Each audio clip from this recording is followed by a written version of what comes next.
আসসালামু আলাইকুম দর্শক, আমার চ্যানেলটি লাইক করবেন, শেয়ার করবেন, সাবস্ক্রাইব করবেন, বেল আইকনটা প্রেস করবেন। ভারত, নরেন্দ্র মোদীর ভারত আমাদেরকে নিয়ে ভাবে একরকম, বিধাতার কি ইচ্ছা হয় আরেক রকম, হয় বিপরীত। ক্ষমতায় বসে ডোনাল্ড ট্রাম্প আমাদের সরকার প্রধান ডক্টর মোহাম্মদ ইউনূস সাহেবকে হাতে রাখতে চাচ্ছেন। ডোনাল্ড ট্রাম্প চেয়ারে বসে বাংলাদেশের সাথে কূটনৈতিক সম্পর্ক করতে উঠে পড়ে লেগে গেছেন ডোনাল্ড ট্রাম্প।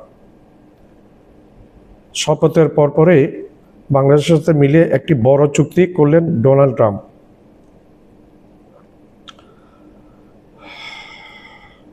বন্ধু মোদিকে ভুলে ইউনূস সাহেবকে রাখতে চাচ্ছেন ট্রাম্প। সেই চুক্তিটা কিসের হচ্ছে সেটা আমি বলছি। তরল গ্যাস এলএনজি এক্সপোর্ট করার জন্য বাংলাদেশের সাথে একটি চুক্তি স্বাক্ষর করেছেন ডোনাল্ড ট্রাম্প। চুক্তি মোতাবেক বাংলাদেশের কাছে প্রতি বছর 50 লক্ষ টন সিএনজি বিক্রি করবে ডোনাল্ড ট্রাম্পের আমেরিকা। 24শে জানুয়ারি একটি বিবৃতিতে এই খবরটি দিয়েছেন আমেরিকার লুইজিয়ানা ভিত্তিক এলএনজি কোম্পানি আর্জেন্ট।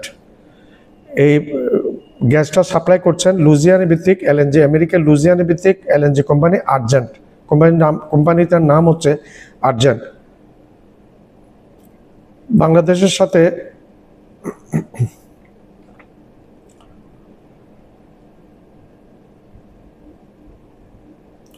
সাথে এই চুক্তি করেছে ডোনাল্ড ট্রাম্প। দায়িত্ব নেওয়ার পরপরই কোনো একটি দেশের সাথে কোনো বড়সড় চুক্তি, সেটা হচ্ছে বাংলাদেশের সাথে এলএনজি চুক্তিটি। ট্রাম্প কোন দৃষ্টিতে দেখতে যাচ্ছে বাংলাদেশকে সেটা একটু অনুধাবন করা যাচ্ছে। 26শে জানুয়ারি থেকে বাংলাদেশে এলএনজি, ওই চুক্তি মোতাবেক এলএনজি সরবরাহের কথা রয়েছে। এখন আমরা বলি ভারতের কত আশা, নরেন্দ্র মোদীর কত আশা, কত লাফালাফি। ডোনাল্ড ট্রাম্প জিতবে, জিতে ভারতের সাথে মিলে ডক্টর মোহাম্মদ ইউনূসকে গদিচ্যুত করবে, ক্ষমতা থেকে হটিয়ে দিবে।